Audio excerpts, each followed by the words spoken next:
ছোট্ট একটা হাদিস দিয়ে শুরু করি। আমরা রাসূল সাল্লাল্লাহু আলাইহি ওয়াসাল্লামের এই সুন্নাহর পরতে পরতে, রাসূল সাল্লাল্লাহু আলাইহি ওয়াসাল্লামের সিরাতের পরতে পরতে আমরা দেখবার চেষ্টা করব যে তিনি কেমন আচরণ করতেন সবার সাথে। একবার তিনি একটা খেজুর বাগানে প্রবেশ করলেন মদিনাতে। তো প্রবেশ করার পর তিনি দেখতে পেলেন যে দূর থেকে একটা উট কান্না করে করে রাসূল সাল্লাল্লাহু আলাইহি ওয়াসাল্লামের কাছে ছুটে আসছে। একটা উট কান্না করে আসতেছে। রাসূল সাল্লাল্লাহু আলাইহি ওয়াসাল্লামের দেখে অত্যন্ত দয়া হলো, মায়া হলো যে উটটা কেন কান্না করতেছে, এত বেশি কেন কান্না করতেছে। আল্লাহ রাসূল সাল্লাল্লাহু আলাইহি ওয়া আলিহি ওয়াসাল্লাম তিনি মমতা ভরে ওনার হাত দিয়ে উটের মাথায় আদর করতে আরম্ভ করলেন। প্রিয় নবীজির এই মমতা মাখা হাত বোলানো পেয়ে উটের কান্না বন্ধ হলো এবং রাসূল সাল্লাল্লাহু আলাইহি ওয়াসাল্লামের কানে কি কি যেন বললো উট, এটা অন্যরা বুঝতে পারছে না। তো এরপর রাসূল সাল্লাল্লাহু আলাইহি ওয়াসাল্লাম খুঁজতে আরম্ভ করলেন যে উটের মালিককে। একজন আনসারী যুবক সাহাবী আসলো।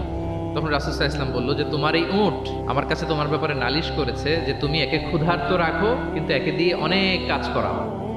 তুমি কি এই বোবা এই নিরীহ প্রাণীটার ব্যাপারে আল্লাহকে ভয় করো না? কিয়ামতের দিন এটাই তোমার জাহান্নামের কারণ হয়ে যেতে পারে। খবরদার, এই নিরীহ প্রাণীটার ব্যাপারে তুমি আল্লাহকে ভয় করো। দেখেন, প্রিয় নবীজি উটের মাথায় হাত বুলিয়ে উটের কান্না বন্ধ করেছিলেন এবং উটের মালিককে ওসিয়ত করেছেন যে খবরদার, প্রাণীর প্রতি কখনো এরকম রূঢ় কঠিন আচরণ করা যাবে না, তাদের প্রতি রহম দিল হইতে হবে।